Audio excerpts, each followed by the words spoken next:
Hello, I hope you had a wonderful week. So the whole of this past week, I've been thinking about the word acknowledgement and what it means. I found so many definitions for it, but two of them were relevant to the topic we are going to talk about today, and so I decided to put them together. So the definition of the word acknowledgement for our session today is the recognition of the truth, or that something exists, or a fact. If this definition is anything to go by, then acknowledgement can be positive, negative, and even both in some cases. Okay, let me give you this scenario. My kids play competitive soccer. Anytime they are about to play a team, they first check to see whether they have played that team before. And then they go onto the league table to check how many points the team has. They check how many goals against and how many goals for in favor of that team. And if they have played that team before, they do a recollection of the game and try to remember the good players on that team and the bad players on that team. And then they go ahead to find strategies to win the next game. If the definition I have given or I gave earlier is anything to go by, then what my kids do is the process of acknowledging the team that they have either played or they are about to play. So it is with self-acknowledgement, which is our topic for today and the first of a 4-part series. And the 4-part series is all about focusing on yourself.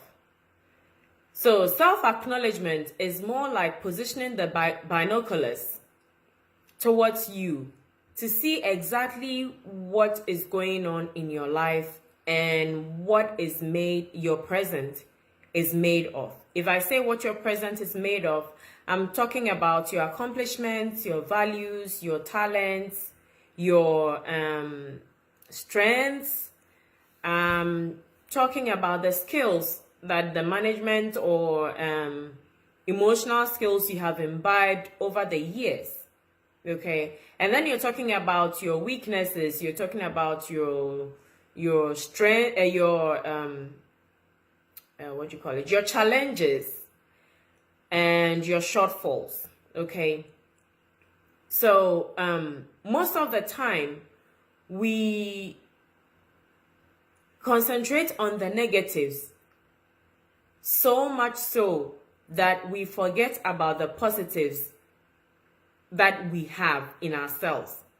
And that is why we want to focus the attention on us. So we are not so much concentrating on just one part of it, but every part of it. If you are still with me, I want us to do something similar to what my kids do when they are acknowledging the other team. That is talking about the positives of that team and the negatives of that team and how best they can manage to win the next game. Okay, so if you have a paper, I want you to grab a paper or a paper and a pencil, or if you have an electronic device, I want you to grab that, because we are going to write or record all the positive things in our lives. Okay, so if you have your paper, you can start. If you have your electronic device, you can start. Write down all your accomplishments, write down all your strengths, write down all your talents, the sports you have played in school or you are playing in school, the championships you have attended, the medals you have received. Write all of them. And please don't tell me that you don't have any positives, because you do. And let me tell you why with this story. And it's a true story. I spoke with a parent of a teen who was complaining so much about the things the child does not do, to the point where you would think that this girl, if I may use these words, is good for nothing. And this is not true in any ways. There may be so many things going on that is not right, but no one is good for nothing. And so I asked this woman, how does your child wake up in the how does your child get out of bed in the morning and prepare to go to school? And she said, oh, she wakes up by herself. Then I stopped her in her tracks and I said, do you know how many parents would want their teens to wake up by themselves and go to school in the morning? So many parents have to pull their teens out of bed, either by pulling their sheets off or sprinkling water on them or doing anything they can to get them out of bed. And it's one of the reasons there's so much tardiness in school. And if any teacher or any school administrator is watching this or listening to this, they will agree with me that there are some students who have no business being late for school, and yet they are always late. So this is a skill that your child has that you need to help her embrace. Don't concentrate so much on all the negatives that you ignore the positives that come with it. Has this story reminded you of certain things that you know has become a routine or has become a part of you that you don't consider as positives? If so, then you are on track with me. Now that you are done with your positives, move on to your negatives or your weaknesses or your shortfalls. Now tell me, which list is longer? If your positives are more than your negatives, which I'm hoping they are, then chances are that you have been drumming the negative things in your head so much for so long that you always think that you have nothing good to offer.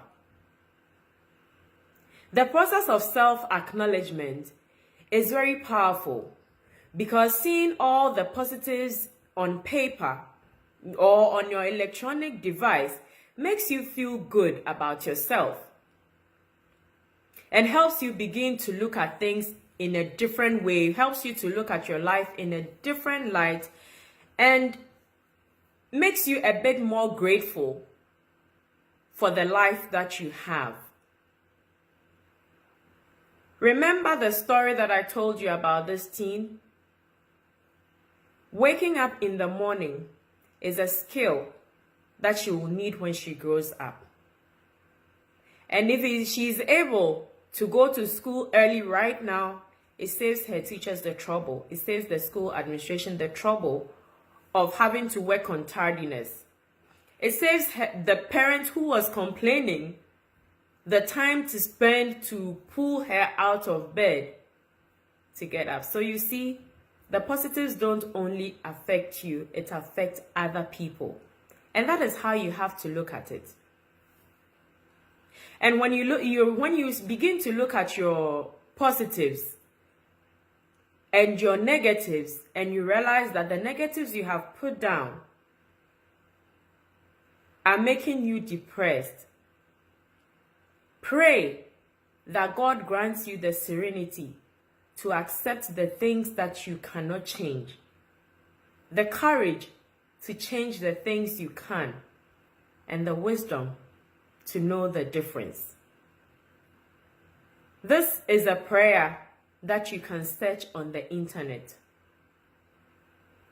and you can make it a part of you to help you to accept your positives, to help you to accept the negatives, and for the guidance to be able to work on the negatives, even as you continue to strengthen the positives that you have, okay? Because it will come with some kind of empowerment that will give you hope to face the challenges in your life rather than have fear for the weaknesses and the negatives that you have put on paper. As you continue to acknowledge yourself in the most powerful way, Don't forget to log on to my website, jfbcoaching.com. The link should be above this video. When you log on to that website, you'll be able to download my free offer, which is turning your life around, the first 3 steps. I'm available for one-on-one coaching, group coaching, speaking engagements, and training. Till next week, when we continue with the second topic in this 4-part series, continue to fuel your greatness. Thank you.